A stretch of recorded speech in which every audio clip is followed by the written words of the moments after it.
መጽሐፍ ቅዱሳዊ ጸሎት የሚለውን ነው እንግዲህ እየተመለከትን ያለነው። በባለፈው መግቢያውን ክፍል ተመልክተናል። ዛሬ ደግሞ ጸሎት ማለት ምን ማለት ነው የሚለውን እንመለከታለን። መጽሐፍ ቅዱሳዊ ጸሎት ማለት ምን ማለት ነው? ዛሬ የምንመለከተው እንግዲህ ይህንን ነው ማለት ነው። እንግዲህ ጸሎት ማለት በዕብራይስጡ ቋንቋ ትፊላ ማለት ሲሆን ትርጉሙም ራስን መገምገም ወይም በራስ ላይ መፍረድ የሚል ይዘት አለው። ከዚህ የተነሳ ጸሎት በዕብራይስጡ ሰው በአምላኩ ፊት ቀርቦ ራሱን የሚመረምርበትና እንዲሁም ደግሞ ጸሎት በሰውና በፈጣሪ መካከል የሚደረግ የልብ ንግግርና ጥልቅ ግንኙነት ነው ማለት ነው። ከዚህ የተነሳ ምንም እንኳን ዋናው ቃል ትፊላ የሚለው ቢሆንም እንደየሁኔታው ደግሞ አንዳንድ ቃላቶችን መጠቀም እንችላለን። ከዛ መካከል ሲሃ የሚል ቃል አለ። ይህ የዕብራይስጥ ቃል ንግግር ወይም ከፈጣሪ ጋር የሚደረግ ጨዋታ የሚለውን ያመለክታል ማለት ነው። እንግዲህ በአጠቃላዩ በዕብራይስጥ ቋንቋ ጸሎት ማለት ሰው በፈጣሪው ፊት ሆኖ ራሱን የሚያይበትና የሚቃኝበት እንዲሁም ደግሞ ከአምላኩ ጋር የሚያወራበትና የሚጫወትበት ማለት ነው። ሃሌሉያ! እግዚአብሔር የተባረከ ይሁን። በመቀጠል የግሪኩ ቃል ደግሞ ስለ ጸሎት ምን ይላል የሚለውን እንመለከታለን። እንግዲህ በጥንታዊ የግሪክ ቋንቋ በተለይም ደግሞ በአዲስ ኪዳን በተጻፈበት የጥንት ቋንቋ ጸሎት ማለት ፕሮሲውኬ ማለት ሲሆን ይህ ቃል ጥልቅ የሆነ መንፈሳዊ ትርጉም አለው። ስለዚህ ከቃሉ ትርጉም ደግሞ ስንነሳ ወይም በቃሉ ትርጉም መሰረት ጸሎት ማለት ወደ ፈጣሪ መቅረብ ወይም በፈጣሪ ፊት መሆን ማለት ነው። በአጠቃላይ እንግዲህ በዚህ ፕሮሲውኬ በሚለው የግሪክ ቋንቋ መሰረት ጸሎት ማለት አንድ ሰው በፈጣሪው ፊት ቀርቦ የሚሰጠው ክብርና የሚያደርገው የልብ ንግግር እንደሆነ ያሳያል። እንግዲህ በዕብራይስጡና በግሪኩ የጸሎት ትርጉም ይህንን ይመስላል ማለት ነው። ቀጥታ ወደ ጸሎት የሚለውን ነገር ደግሞ ስናብራራው በእኛው በአማርኛ ቋንቋ ጸሎት ማለት አማኞች ሁላችን ከእግዚአብሔር ከአባታችን ጋር ያለንን ቤተሰባዊ ግንኙነትና ህብረት የምንገልጥበት የመነጋገሪያ መንገድ ነው። አያችሁ፣ ጸሎት መናገር ሳይሆን መነጋገር ነው። የምንነጋገረው ደግሞ ከአባታችን ጋር ነው። በጌታችን በኢየሱስ ክርስቶስ መካከለኝነት በመንፈስ ቅዱስ እርዳታ ከአባታችን ከእግዚአብሔር ጋር የምናደርገው የልብ ንግግር እንዲሁም ደግሞ ህብረታችንንና ፍቅራችን የምንገልጥበት መንገድ ነው ማለት ነው። ስለዚህ ጸሎት አማኞች ሁላችን ዳግም ልደት ያገኙ መንፈስ ቅዱስ በውስጣቸው የሚኖርባቸው ቅዱሳን ሁሉ ከእግዚአብሔር ከአባታቸው ጋር ያለንን ቤተሰባዊ ግንኙነትና ህብረት የምንገልጥበት የመነጋገሪያ መንገድ ነው። ልብ በሉ፣ ጸሎት መናገር አይደለም። ጸሎት ሪፖርት ማቅረብ ብቻ አይደለም። ጸሎት የሆነች ርዕስ በምትኖረን ጊዜ ሄደን ሪፖርት አቅርበን የምንመለስበት ሳይሆን ጸሎት መነጋገር ነው። ጸሎት መናገር ብቻ አይደለም፣ መነጋገር ነው። ከዚህ የተነሳ እግዚአብሔር በቅዱስ ቃሉ በኩል ይናገረናል። እኛም ደግሞ በጸሎት በምስጋና በአምልኮ በኩል ከአባታችን ጋር እናወራለን ማለት ነው። ከዚህም የተነሳ ሁላችንም ከእግዚአብሔር ጋር በሚኖረን መንፈሳዊ ህብረት ላይ ተመስርተን ምስጋና፣ ልመና ወይም ጥየቃና ምልጃ በፊቱ በማቅረብ ጸጋንና ምሕረትን የምንቀበልበት መንገድ ነው ማለት ነው። አባባ እናመሰግንሃለን። ጸሎት የእግዚአብሔር ልጆች የሆኑ አማኞች ሁሉ በግልም ሆነ በህብረት ወይም በጉባኤ ከእግዚአብሔር ከአባታቸው ጋር በልጁ በኢየሱስ ክርስቶስ መካከለኝነትና በመንፈስ ቅዱስ መሪነት ዘወትር የሚያደርጉት መንፈሳዊ ህብረት ነው ማለት ነው። ያችሁችን ሐሳብ በደንብ ልድገምላችሁ። ጸሎት የእግዚአብሔር ልጆች የሆኑ አማኞች ሁሉ በግልም ሆነ በጉባኤ ከአባታቸው ከእግዚአብሔር ጋር በልጁ በኢየሱስ ክርስቶስ መካከለኝነትና በመንፈስ ቅዱስ መሪነት ዘወትር የሚያደርጉት መንፈሳዊ ኅብረት ነው ማለት ነው። ሃሌሉያ አባባ እናመሰግንሃለን። ከዚህ ጋር በምንጸልይበት ጊዜ ከሥላሴ ሦስቱ አካላት ጋር እንገናኛለን። ሦስት አካላት ያለው አንድ አምላክ ነው የምናመልከው። አዎ፣ ስለዚህ በመንፈስ ቅዱስ መሪነት በኢየሱስ ክርስቶስ መካከለኝነት ከእግዚአብሔር ከአባታችን ጋር የምናደርገው መንፈሳዊ ኅብረት ነው ማለት ነው። ከዚህ የተነሳ ይህንኑ ቃል ኤፌሶን ምዕራፍ 5 ቁጥር 18 ጀምሮ እስከ 21 ድረስ ሐዋርያው ጳውሎስ በምንጸልይበት ጊዜ ከሦስቱም የሥላሴ አካላት ጋር እንዴት ኅብረት ማድረግ እንዳለብን ያሳየናል ማለት ነው። ምዕራፍ 5 ቁጥር 18 ጀምሮ ምን ይላል? መንፈስ ይሙላባችሁ እንጂ በወይን ጠጅ አትስከሩ፣ ይህ ማባከን ነውና፣ በመዝሙርና በዝማሬ በመንፈሳዊ ቅኔ እርስ በርሳችሁ ተነጋገሩ፣ ለጌታ በልባችሁ ተቀኙና ዘምሩ። ቁጥር 20 ተመልከቱ ቅዱሳን። ሁልጊዜ ስለ ሁሉ ነገር ማለት ነው በጌታችን በኢየሱስ ክርስቶስ ስም አምላካችንንና አባታችንን ስለ ሁሉ አመስግኑ ይላል። ቁጥር 18 መንፈስ ይሙላባችሁ። ይህንን መንፈሳዊ ኅብረት ይህንን መንፈሳዊ ግንኙነት ጸሎት ከማከናወናችሁ በፊት መጀመሪያ መንፈስ ይሙላባችሁ። መጀመሪያ በመንፈስ ቅዱስ ቁጥጥር ስር ሁኑ። በመንፈስ ቅዱስ ቁጥጥር ስር ሆነን በመንፈስ ቅዱስ እየተመራን በመንፈስ ቅዱስ ተሞልተን የምናከናውነው ነገር ነው። በራሳችን ደካሞች ነን፣ መስመሩን አናቅም። ሐዋርያው ጳውሎስ እንዴት መጸለይ እንዳለብን አናቅም። ነገር ግን መንፈስ ቅዱስ በማይነገር መቃተት በእኛ ውስጥ ያንን የጸሎት ነገር ያመጣል አለ። የጸሎት ርዕሶችን ያመጣል። ስለዚህ በመንፈስ ቅዱስ ኃይል የምናከናውነው ነው። ከዚህ የተነሳ መንፈስ ይሙላባችሁ ይላል። ቁጥር 18 ቁጥር 20 ላይ ሁልጊዜ ስለ ሁሉ በጌታችን በኢየሱስ ክርስቶስ ስም ወይም በጌታችን በኢየሱስ ክርስቶስ ስም በኩል አምላካችንንና አባታችንን ስለ ሁሉ አመስግኑ። ስለዚህ ቅዱሳን በመንፈስ ቅዱስ ቁጥጥር ስር ሆነው በጌታ በኢየሱስ ክርስቶስ ስም ወይም በጌታ በኢየሱስ ክርስቶስ መካከለኝነት ከእግዚአብሔር ከአባታቸው ጋር የሚያደርጉት ንግግር ኅብረትና መንፈሳዊ ግንኙነት ነው ማለት ነው። ይህንን የታደልን ደግሞ እኛ ክርስቲያኖች፣ እኛ እውነተኛ አማኞች ብቻ ነን። አባባ በጌታ በኢየሱስ ክርስቶስ ስም ስለዚህ ድንቅ መንፈሳዊ ምስጢር እናመሰግንሃለን፣ እናከብረሃለን። ሃሌሉያ። እንግዲህ ለምንድን ነው የምንጸልየው የሚለው ነገር በጣም ወሳኝነት አለው። ለምንድን ነው የምንጸልየው? ምክንያቱም የተለያዩ ሃይማኖቶች የሚጸልዩበት መጽሐፍ ቅዱሳዊ መሰረት የሌለ መንገድ አለ፣ ትርጓሜ አለ። እኛ ክርስቲያኖች ለምንድን ነው የምንጸልየው? ይሄ ጥያቄ መመለስ አለበት። ለምንድን ነው የምንጸልየው ስንል ወደ 7-8 የሚሆኑ ምክንያቶች አሉን። አንደኛ የምንመለከተው የአባታችን የእግዚአብሔር ፈቃድና የጌታችን የኢየሱስ ክርስቶስ ትምህርት ስለሆነ እንጸልያለን ማለት ነው።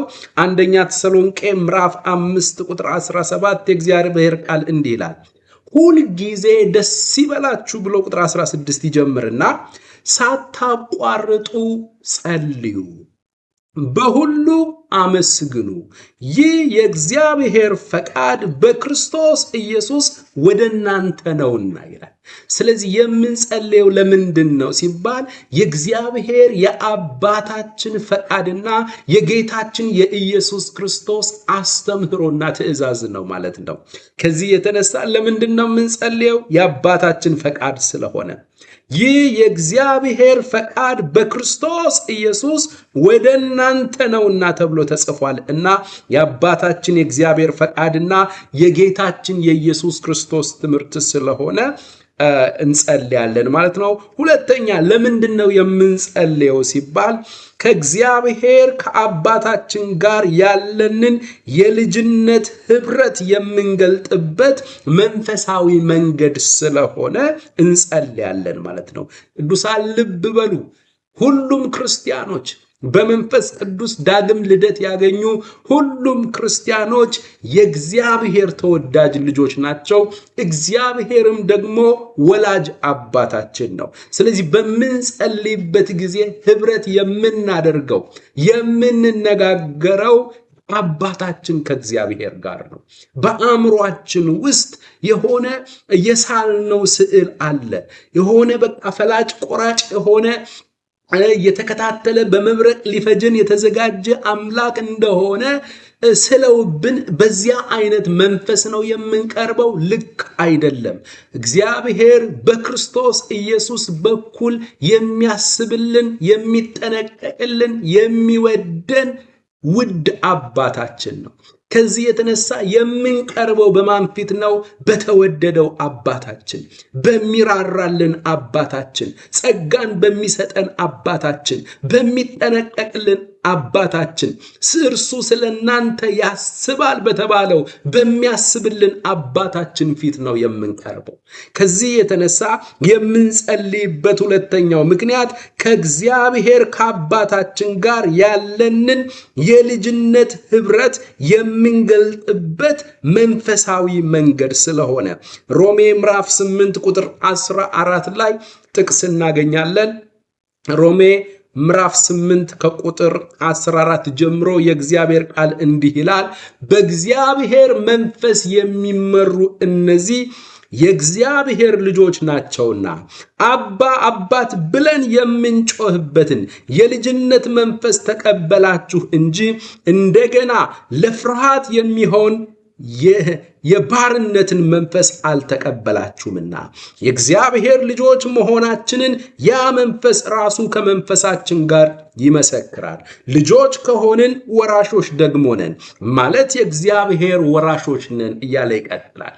ስለዚህ ቁጥር 15 አባ አባት ብለን የምንጮህበትን የልጅነት መንፈስ ተቀበላችሁ እንጂ እንደገና ለፍርሃት የባርነትን መንፈስ አልተቀበላችሁም ይላል።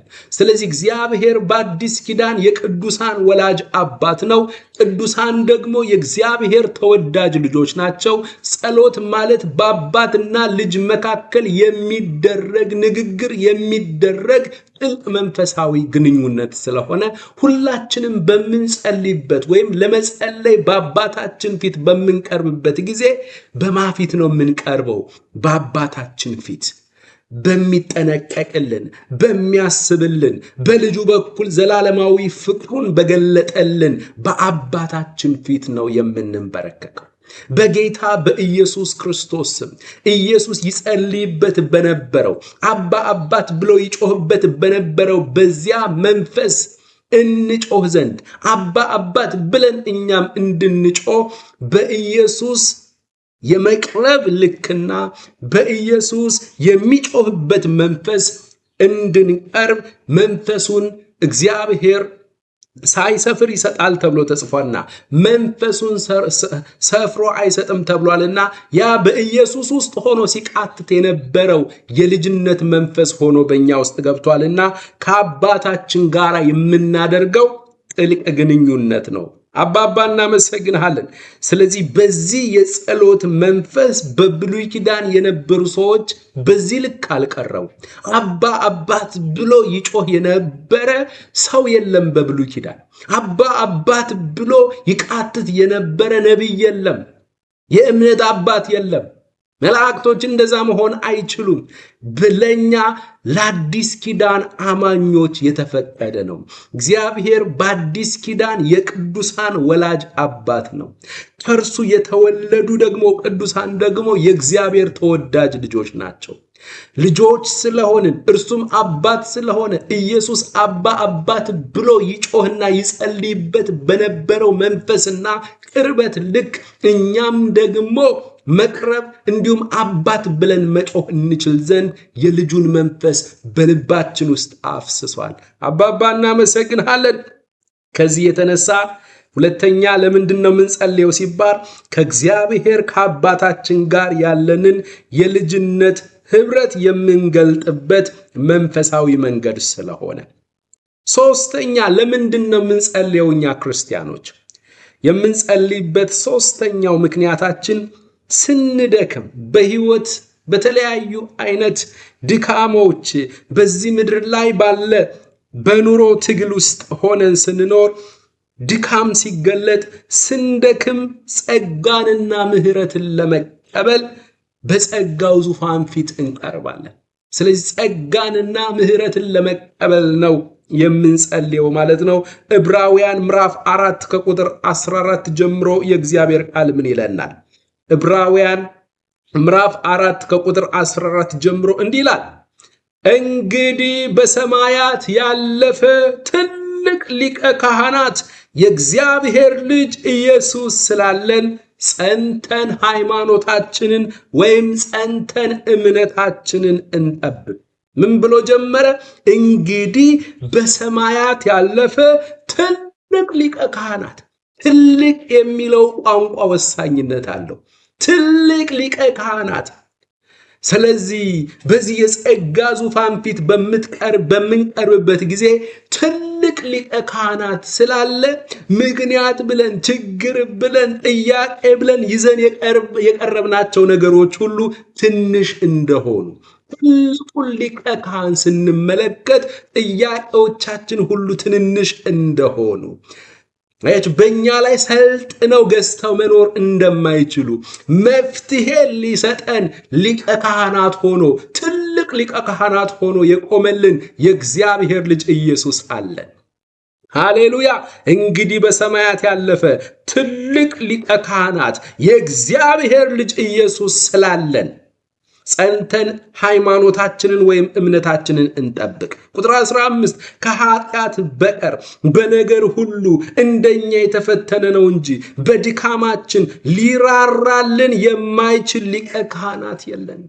ኢየሱስ ሩህሩህ ነው፣ ይገባዋል። የአዲስ ኪዳኑ ታላቁ ሊቀ ካህን የናዝሬቱ ኢየሱስ ነው። መካከለኛችን፣ መገናኛ ድንኳናችን፣ አማላጃችን፣ ሊቀ ካህናታችን ኢየሱስ ነው።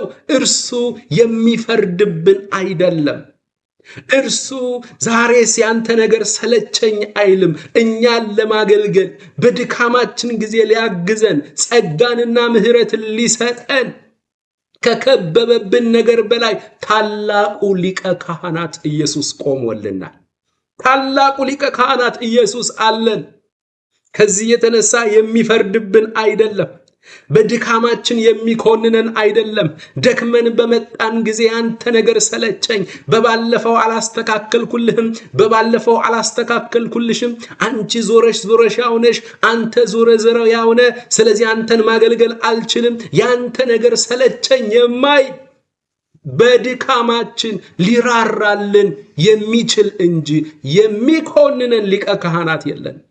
በብሉይ ኪዳን ታስታውሳላችሁ፣ ሐና የምትባል በልቧ ስብራት ያለ በልቧ ውስጥ ሐዘን ያለ ጣውንቷ ታስቆጣት የነበረ ልጅ ባለማውለዷ ምክንያት አንገቷን የደፋች ልቧ የተሰበረች ያቺ ሴት መጣ በአምላኳ ፊት በመቅደሱ ፊት ሆና በአንደበቷ ሳትናገር ሳትጮህ አንደበቷ ብቻ የተንቀሳቀሰ በምትጸልይበት ጊዜ በዚያ ዘመን የነበረው ሊቀ ካህናት ኤሊ ምንድነው ያላት?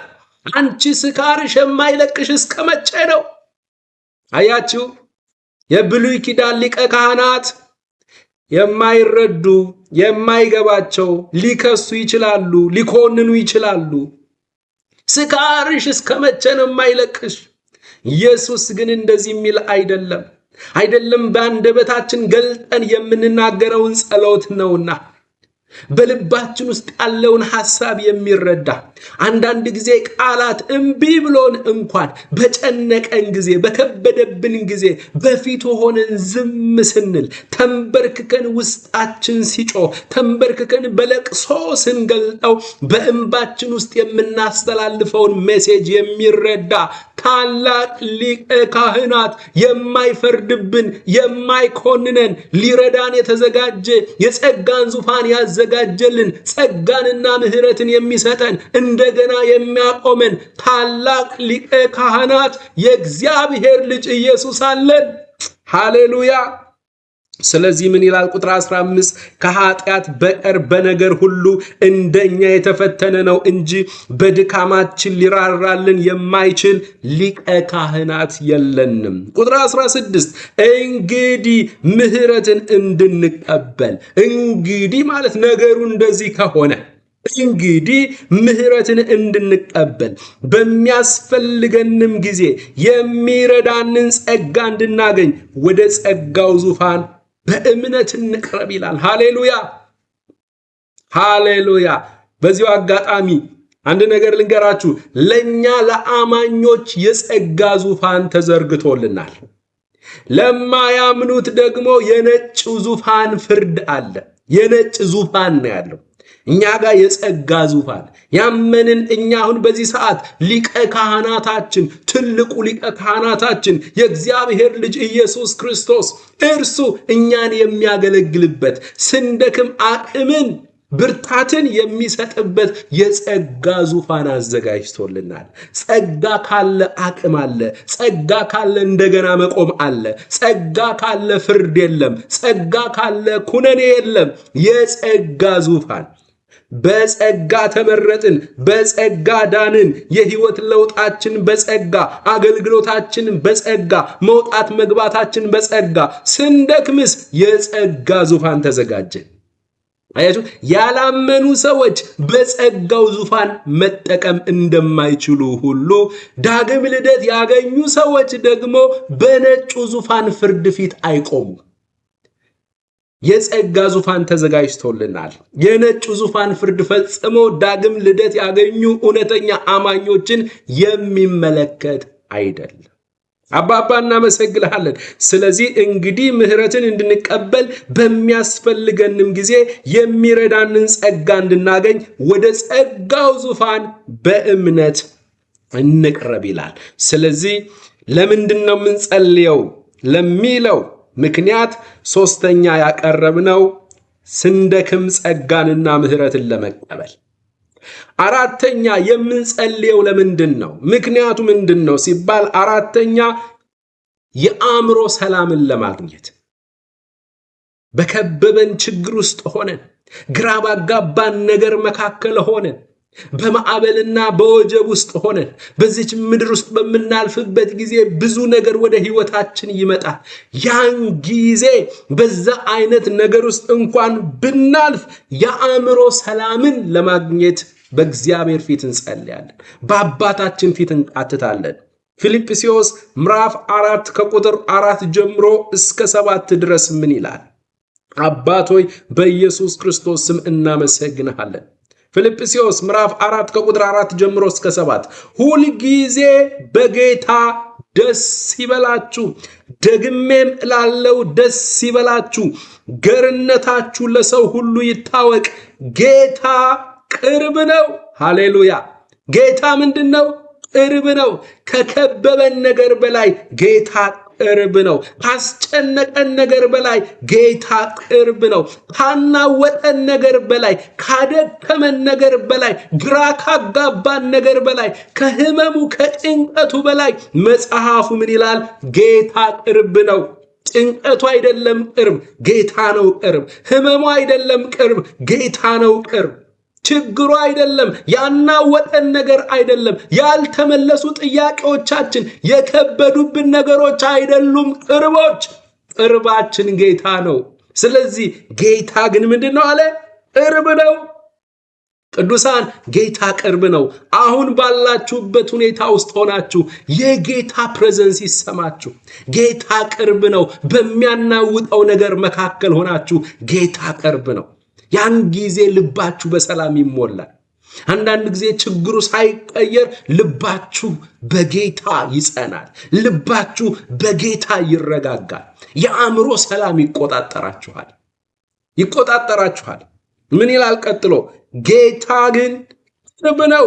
ጌታ ቅርብ ነው ካለ በኋላ በነገር ሁሉ በጸሎትና በምልጃ ከምስጋና ጋር በእግዚአብሔር ዘንድ ልመናችሁን አስታውቁ እንጂ በአንዳች አትጨነቁ። ከዚህ የተነሳ ጌታ ከመኖሩ የተነሳ አእምሮንም ሁሉ የሚያልፍ የእግዚአብሔር ሰላም ልባችሁንና ሐሳባችሁን በክርስቶስ ኢየሱስ ይጠብቃል ይላል።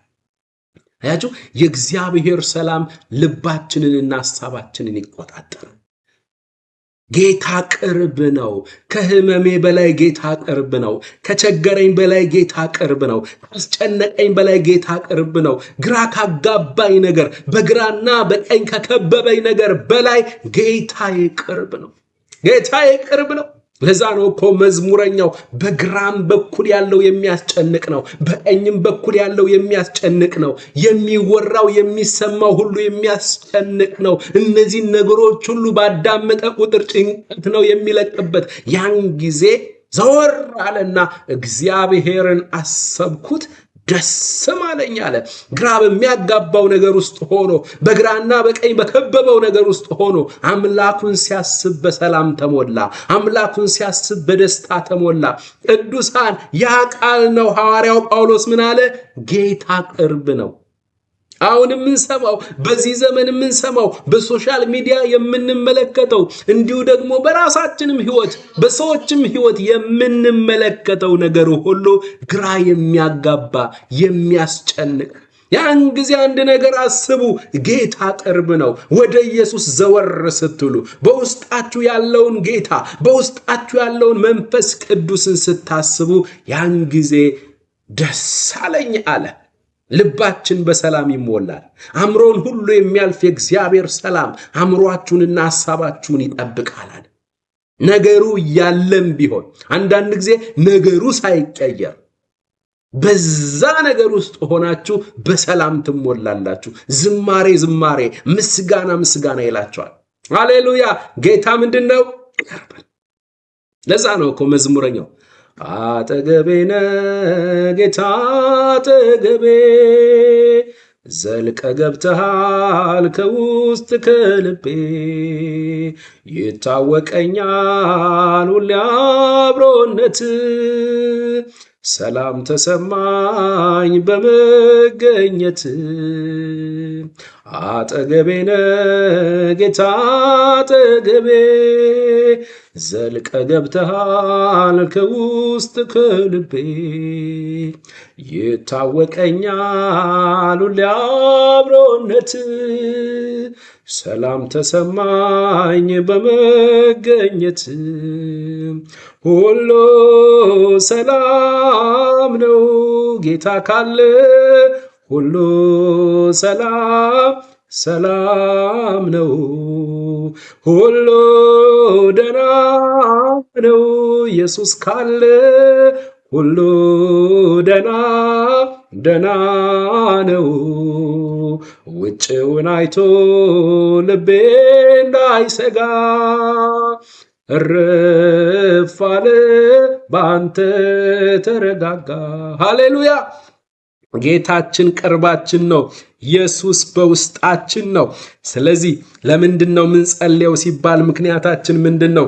የአእምሮ ሰላምን በጨነቀን ግራ ባጋባን ነገር ጊዜ የአእምሮ ሰላምን ለማግኘት እንጸልያለን። ቀጥሎ አምስተኛ ላይ የምንመለከተው ለምንድን ነው የምንጸልየው ሲባል የክህነት አገልግሎታችን ስለሆነ የክህነት አገልግሎታችን ነው። አንደኛ ጴጥሮስ ምዕራፍ 2 ቁጥር 5 እስከ 9 ድረስ ሁለት ነገሮችን መመልከት እንችላለን። አንዱ ክህነታችን በሁለት አቅጣጫ ነው የሚገለጠው።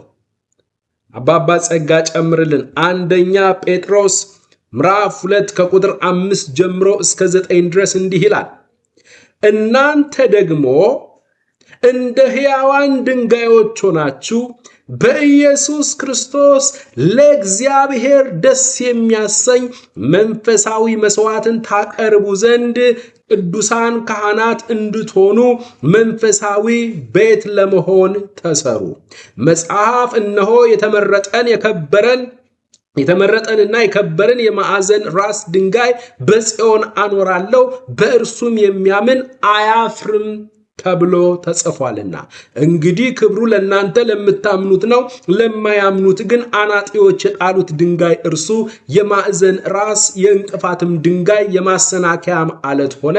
የማያምኑ ስለሆኑ በቃሉ ይሰናከሉበታል፣ ለዚህ ደግሞ የተመደቡ ናቸው ካለ በኋላ እናንተ ግን ከጨለማ ወደሚደነቅ ብርሃኑ የጠራችሁን የእርሱን በጎነት እንድትናገሩ የተመረጠ ትውልድ፣ የንጉሥ ካህናት፣ ቅዱስ ሕዝብ፣ ለርስቱ የተለየ ወገን ናችሁ። እናንተ ቀድሞ ወገን አልነበራችሁም፣ አሁን ግን የእግዚአብሔር ወገን ናችሁ። እናንተ ምሕረት ያገኛችሁ አልነበራችሁም፣ አሁን ግን ምሕረትን አግኝታችኋል እያለ ይቀጥላል። ከዚህ የተነሳ የምንጸልየው የክህነት አገልግሎታችን ነው። መስዋዕትን የምንሰዋበት አንዱ አገልግሎታችን ስለሆነ ጴጥሮስ ምን ይለናል? ምዕራፍ 2 ቁጥር 5 ላይ እናንተ ደግሞ እንደ ሕያዋን ድንጋዮች ሆናችሁ በኢየሱስ ክርስቶስ ለእግዚአብሔር ደስ የሚያሰኝ መንፈሳዊ መስዋዕት ታቀርቡ ዘንድ ቅዱሳን ካህናት የሚለው ታይትላችን በኢየሱስ ክርስቶስ በኩል ለአምላካችን ለእግዚአብሔር ደስ የሚያሰኘውን መስዋዕት የከንፈሮቻችንን ፍሬ የምናቀርብ አገልግሎታችን ነው ማለት ነው። ይሄኛው ቅዱሳን ካህናት የሚለው የአገልግሎታችን መጠሪያ ወደ እግዚአብሔር በጌታችን በኢየሱስ ክርስቶስ በኩል አምልኮንና መስዋዕትን፣ ምስጋናን፣ የከንፈሮቻችንን ፍሬ የምናቀርብበት ነው። ቁጥር 9 ላይ ይሄድና ደግሞ እናንተ ከጨለማ ወደሚደነቅ ብርሃኑ የጠራችሁን የእርሱን በጎነት እንድትናገሩ የተመረጠ ትውልድ፣ የንጉሥ ካህናት። ቅድም ቁጥር 5 ላይ ቅዱሳን ካህናት በሚለው መጠሪያችን ወደ እግዚአብሔር በጌታችን በኢየሱስ ክርስቶስ በኩል መስዋዕት የምናቀርብን፣ በእርሱ ፊት የከንፈሮቻችንን ፍሬ የምናቀርብን፣ ጸሎት፣ አምልኮ፣ ምስጋናና ወዘተ የምናቀርብን ቅዱሳን ካህናት በሚለው እዚህ ቦታ ላይ ቁጥር 9 ደግሞ የንጉሥ ካህናት በሚለው ደግሞ የክህነት አገልግሎታችን እናንተ ግን ከጨለማ ወደሚደነቅ ብርሃኑ የጠራችሁን የእርሱን በጎነት እንድትናገሩ፣ የእርሱን በጎነት ደግሞ ለሰው ሁሉ የምንናገር ነን። ስለዚህ በዚህኛው ምን ተባልን? የንጉሥ ካህናት በሚባለው የእግዚአብሔር አባታችንን በክርስቶስ በኩል የፈጸመልንን በጎና ታላቅ ሥራ የምናውጅ ነን። ቀጥሎ ቁጥር 5 ላይ ባለው ደግሞ ቅዱሳን ካህናት በሚለው በጌታችን በኢየሱስ ክርስቶስ በኩል ለአምላካችን ለእግዚአብሔር መንፈሳዊ መስዋዕትን እንዲሁም የከንፈሮቻችንን ፍሬ፣ ምስጋናችንን፣ ጸሎታችንን፣ አምልኳችንን የምናቀርብን። ከዚህ የተነሳ ለምንድን ነው የምንጸልየው ሲባል ጸሎት አንዱ የአምልኮ መንገዳችን፣ መስዋዕታችን፣ የከንፈራችን ፍሬ ስለሆነ የክህነት አገልግሎታችንን ስለምንፈጽም የክህነት አገልግሎታችን ስለሆነ እንጸልያለን ማለት ነው። ቀጥሎ ለምንድን ነው የምንጸልየው ሲባል ስድስተኛ ለምንድን ነው የምንጸልየው ሲባል ከየትኛውም ልዩ ፈተናና መከራ እግዚአብሔር እንደሚጠብቀን በእርሱ መታመናችንን፣ የእርሱ ጥገኞች መሆናችንን የምንገልጥበት መንገድ ስለሆነ ቅዱሳን ልብ በሉ፣ የእግዚአብሔር ጥገኞች ነን፣ የእርሱ ጥገኞች ነን። በእርሱ ላይ ነው የምንደገፈው። ስለዚህ በእርሱ እንደምንደገፍ፣ እርሱ እንደሚያስመልጠን፣ የእርሱ ጥገኞች እንደሆንን ልዩ ፈተና፣ ልዩ መከራ ሲያጋጥመን እርሱ የተደገፍ ነው፣ እርሱ የታመን ነው፣ እርሱ መጠጊያችንና መጠለያችን የሆነው አምላካችን እርሱን የምንታመንበት፣ እንደሚያስጥለን፣ እንደሚጠብቀን የምንታመንበት የምንገልጽበት መንገድ ስለሆነ ማለት ነው። ለምሳሌ መዝሙር 32 ከቁጥር 6 ጀምሮ መዝሙር 32 ከቁጥር 6 ጀምሮ አባቶይ እናመሰግንሃለን። ከቁጥር 6 ጀምሮ ምን ይላል? ስለዚህ ቅዱስ ሁሉ በምቹ ጊዜ ወደ አንተ ይለምናል፣ ብዙ የጥፋት ውሃ ወደ እርሱ አይቀርብም። በአምላኩ ተጠግቶ በአምላኩ ተማምኖ በሚጸልየው በእርሱ ላይ የጥፋት ውሃ ወደ እርሱ አይመጣም። መከራ፣ የጥፋት ውሃ ወደ እርሱ አይቀርብም። አንተ ለእኔ መሸሸጊያዬ ነህ፣ ትጠብቀኛለህ፣ በቁኝም ታድነኝ ዘንድ ደስታዬ ነህ ብሎ በእርሱ መታመኑን በአምላኩ መደገፉን ያሳያል ማለት ነው። ቀጥሎ ሁላችንም የምናውቀው መዝሙረ ዳዊት ምዕራፍ 91 ከቁጥር 1 ጀምሮ በልዑል መጠጊያ የሚኖር ሁሉም በሚችለው አምላክ ጥላ ውስጥ ያድራል ይላል። ይህንን ቃል ብቻውን በሌላ ጊዜ እናጠናዋለን። በጣም የበረከት ቃል ስለሆነ እግዚአብሔርን በእርሱ መታመናችንን የምንገልጥበት መንገድ፣ ጸሎት በእግዚአብሔር መታመናችን፣ ጸሎት የእግዚአብሔር ጥገኞች መሆናችንን፣ ጸሎት የእርሱ ተደጋፊዎች መሆናችንን የምናሳይበት መንገድ ነው። በራሳችን አቅም የሌለን፣ በራሳችን እነዚያን የከበቡንን ነገሮች በሙሉ ማሸነፍ የማንችል፣ አቅማችን አምላካችን የሆነልን፣ በእርሱ የምንታመን፣ እርሱ መደገፊያችን የሆነልን ስለሆነ በልዑል መጠጊያ የሚኖር ሁሉም በሚችል አምላክ ጥላ ውስጥ ያድራል። እግዚአብሔርን አንተ መታመኛዬ ነህ እለዋለሁ። አምላኬና መሸሸጊያዬ ነው፣ በእርሱም እታመናለሁ። እርሱ ከአዳኝ ወጥመድ ከሚያስደነግጥም ነገር ያድነኛል። በላባዎቹ ይጋርደኛል፣ በክንፎቹም በታች እተማመናለሁ። እውነት እንደ ጋሻ ይከበኛል። ከሌሊት ግርማ፣ በቀን ከሚበር ፍላጻ፣ በጨለማ ከሚሄድ ክፉ ነገር፣ ከአደጋና ከቀትር ጋኔን አልፈራም። በአጠገቤ 1000 በቀኝም 10,000 ይወድቃሉ፣ ወደ እኔ ግን አይቀርቡም። በዓይኖቼ ብቻ እመለከታለሁ፣ የኃጥአንንም ብድራት አያለሁ። አቤቱ አንተ ተስፋዬ ነህና ልዑሉን መጠጊያ አደረግ። ክፉ ነገር ወደ አንተ አይቀርብም፣ መቅሰፍትም ወደ ቤቴ አይገባም። በመንገዴ ሁሉ ይጠብቁኝ ዘንድ መላእክቱን ስለ እኔ ያዛቸዋል። እግሮችን በድንጋይ እንዳይሰናከሉ በእጆቻቸው ያነሱኛል። በተኩላና በእባብ ላይ እጫማለሁ፣ አንበሳውንና ዘንዶውን ረግጣለሁ። እግዚአብሔር አባታችን እንዲህ ብሎናል። ቅዱሳን እግዚአብሔር እንዲህ ብሎናል፣ በእኔ ተማምነዋልና አስጥላቸዋለሁ፣ ስሜንም አውቀዋልና ጋርዳቸዋለሁ። ይጠሩኛል፣ እመልስላቸዋለሁ። በመከራቸውም ጊዜ ከእነርሱ ጋር ሆናለሁ። አድናቸዋለሁ፣ አከብራቸዋለሁ። ረጅምንም ዕድሜ አጠግባቸዋለሁ፣ ማዳኔንም አሳያቸዋለሁ። ሃሌሉያ ሃሌሉያ። ስለዚህ ከየትኛውም ልዩ ፈተና፣ ከየትኛውም ልዩ መከራ እግዚአብሔር እንደሚጠብቀን በእርሱ መደገፋችንን፣ በእርሱ መታመናችንን፣ በእርሱ መጠለላችንን፣ የእርሱ ጥገኞች፣ የእርሱ ተደጋፊዎች መሆናችንን፣ በራሳችን አቅም የሌለን፣ አቅማችን ጉልበታችን ኢየሱስ እንደሆነ፣ አምላካችን እንደሆነ የምናሳይበት መንገድ ነው። አባባ እናመሰግንሃለን።